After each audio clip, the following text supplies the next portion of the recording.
My name's Nelson Aquino, and you're listening to the S.A.M.E TV podcast here at City College. Today, I will be joined by City College's brand new chaplain, Josh Medina.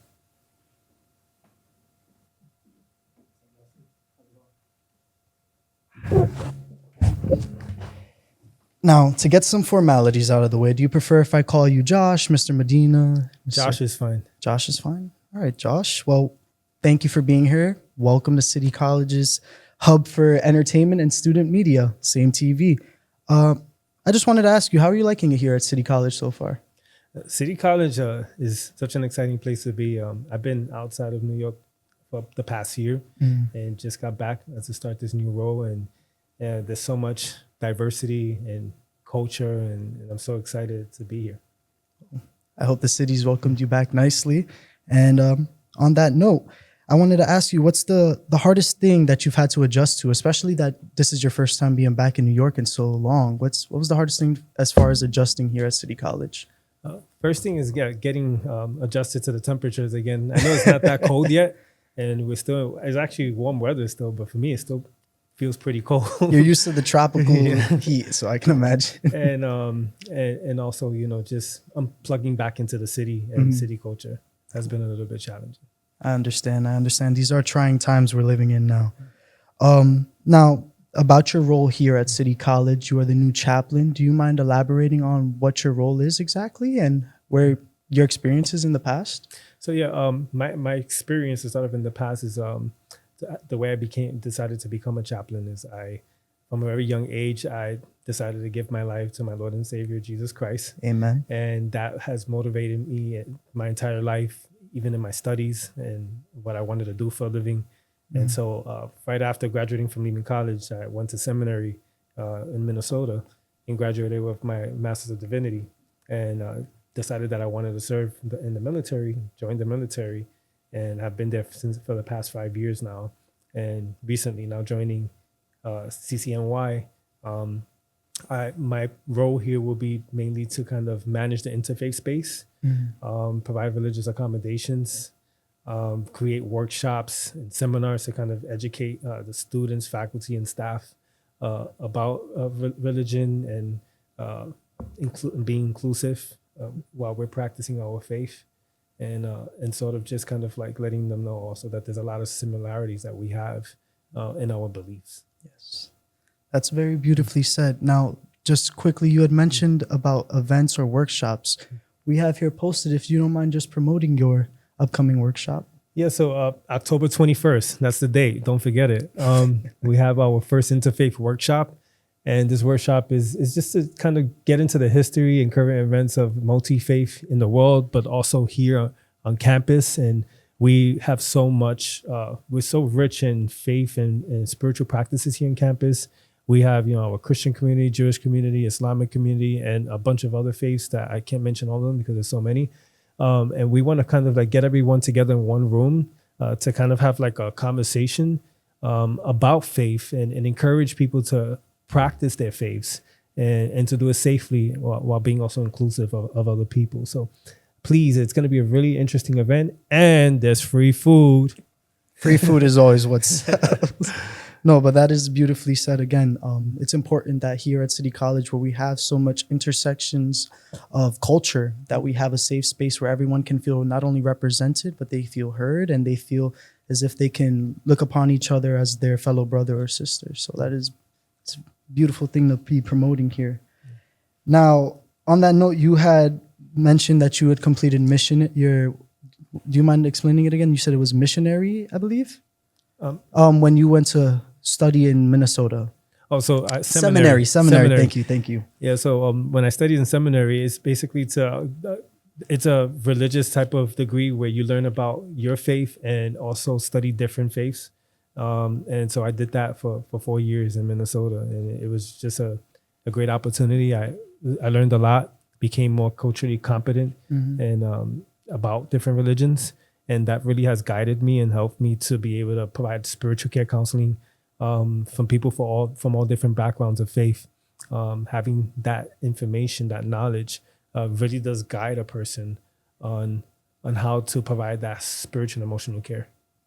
Yeah, I understand that. So your skills as far as learning to be culturally competent have really allowed you to interact with people of all denominations, so that way you can actually mentor and speak to them in a way where they're not feeling excluded. Um, do you care to elaborate a little bit more on how specifically you're going to be bringing that about here at City College? Yeah, so right now, the City College had the chaplaincy before. It's been absent for about 10 years. Wow. And so we're kind of going to be building up again from the foundation and up. But we definitely want to start off by getting everybody together in one room to have the conversation again.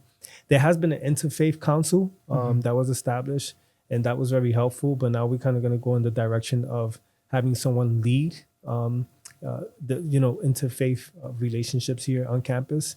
And I'm so excited to being in the that I was selected for this role. There were a lot of candidates, and I'm just happy that City College decided that I was the best fit.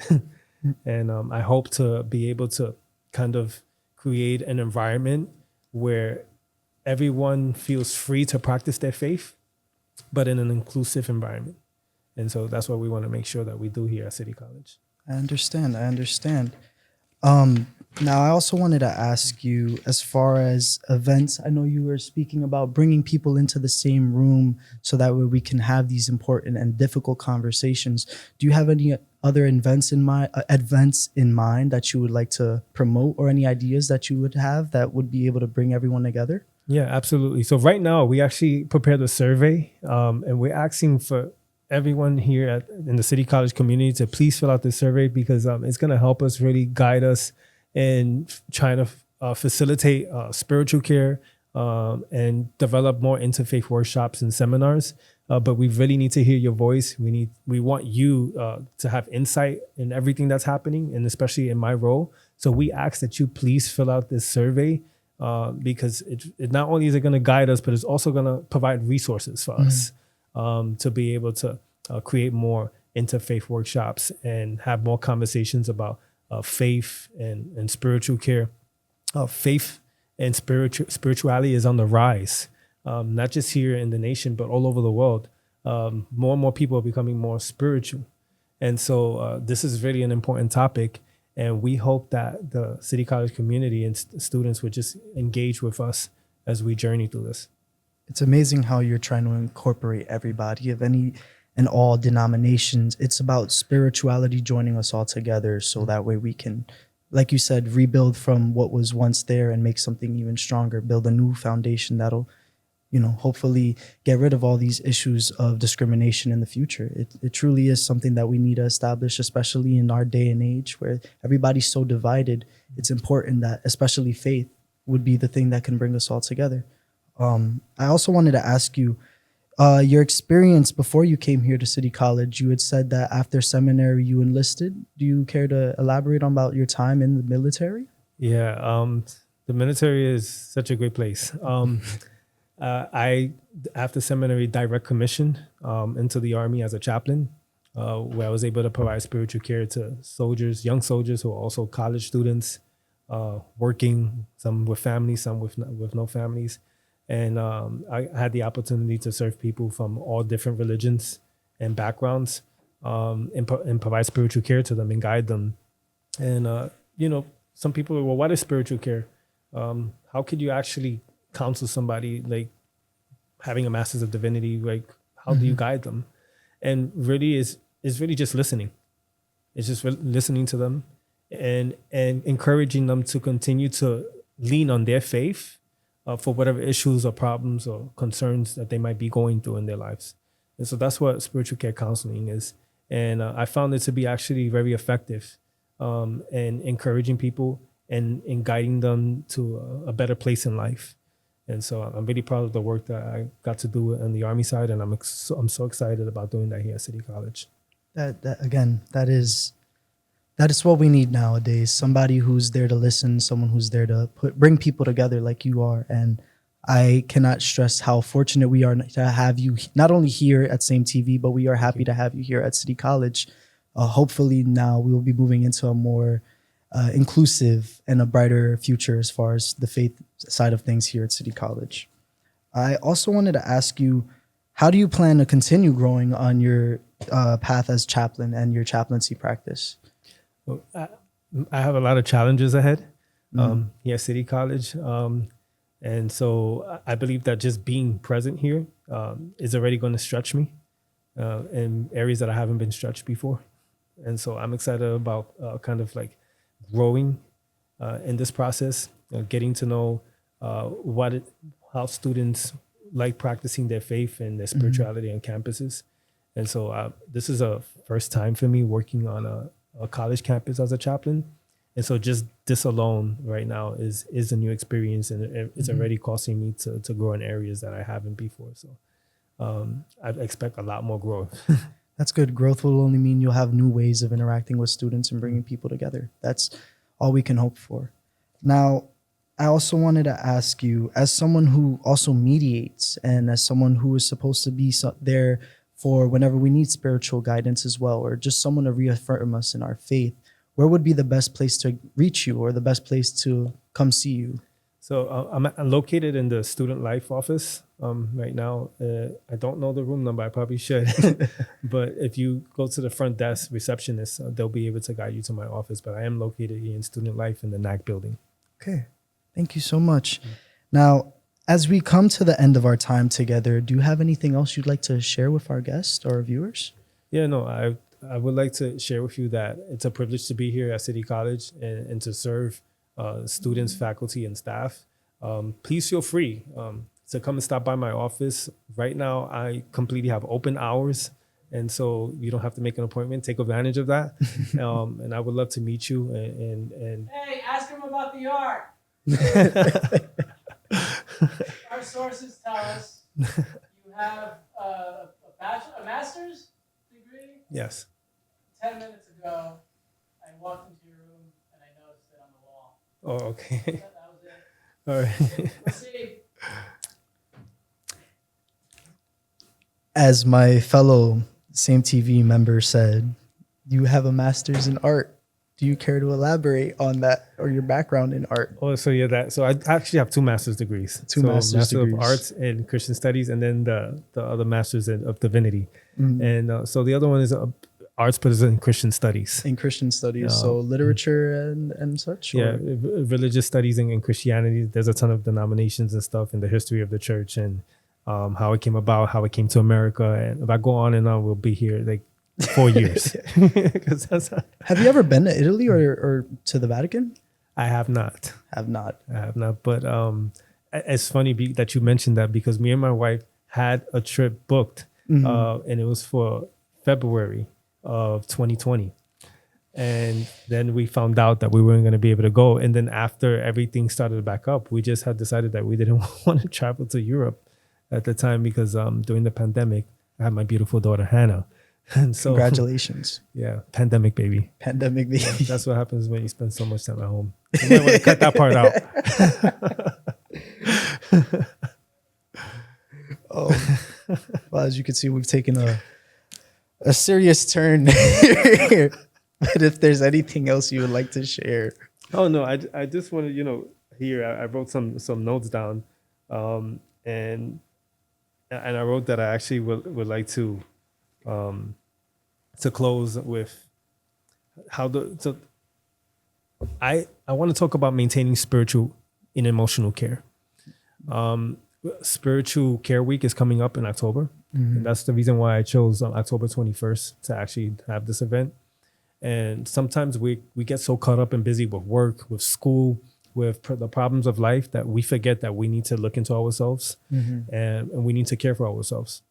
And so I just wanted to let this audience know that one thing I do for spiritual care is that I meditate. Sometimes I get on a plane, go really far away, whatever it takes for me to keep my mental health and emotional health stable, I do it. And I just want to encourage you that if you're going through anything difficult, if you're going through challenging times, stop everything for a minute and just kind of look into yourself and care for yourself. Seek the care that you need. Because, I don't know if you're aware, but mental health issues are on the rise.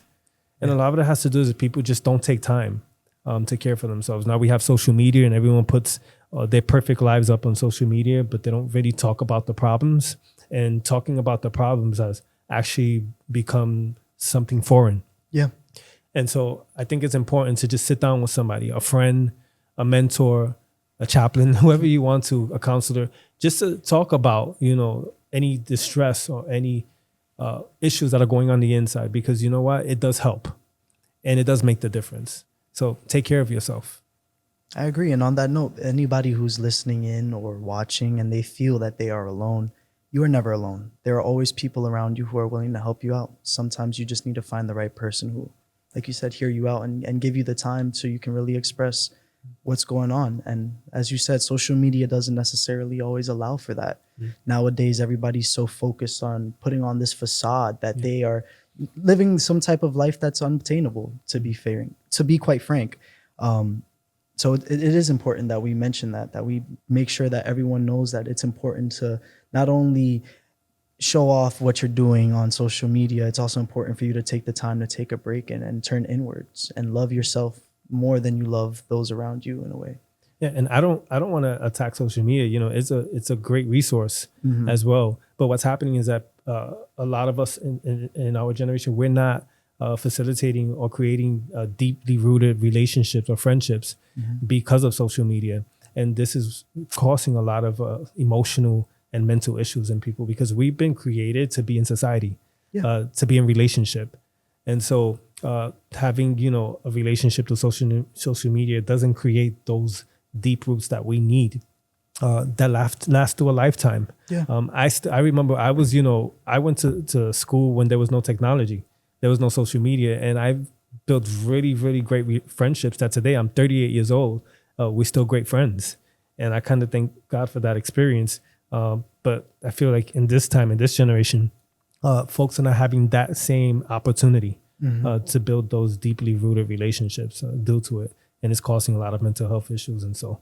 like I said, again, take care of yourselves. You hear that, guys? Go touch some grass. But no, not to take away from the seriousness. It's true. We definitely we live in a society nowadays where it is a lot more difficult for people to establish those real relationships because so much time is spent behind a screen, whether you're at work or you're at home, especially because of the pandemic. The pandemic definitely caused a huge societal shift. Absolutely. And we're still dealing with those repercussions now to this day. So it is important, like you said, that we cultivate a space, especially here at City College, where people feel that they can turn to one another in times of deep need. You never know. Everyone's always one bad day away from God knows what. So it's always important to love thy neighbor, as they say in the Bible. And the Army side, and I can talk about this freely because the information is out there. We've lost more soldiers between the ages of 20 and 30 years old to suicide than what we lost in Iraq and Afghanistan in 20 years. And so this is a really hot topic. And suicide is on the rise here in New York City and all over the nation. And a lot of it is related to some research is being done that it's related to feeling disconnected and lonely, and that actually being on social media causes people to feel more lonely and more isolated. And so if you're feeling down and depressed and feel like you need somebody to talk to, please reach out. We're here. I'm here for you. Like I said, I'm here in the student life office if you want to talk. Everything is confidential. That's all. Nothing is shared with anybody. You have that protection speaking with a chaplain, that we have 100% confidentiality. So please feel free to reach out and talk. Thank you for cultivating that space here. I can see that the chaplaincy and all of the interfaith space is going to have a bright future with you at its head. So I appreciate you taking the time here to speak to the people. It's important that we have this relationship established here. And on that note, thank you for tuning in to the S.A.M.E TV podcast. My name's Nelson Aquino, and I've been joined here by our new chaplain, Josh Medina. Thank you. And again, if you are feeling like you're alone, you're not. You can always find someone to talk to here at City College or any place where you feel most safe. But thank you again for listening, and please take care.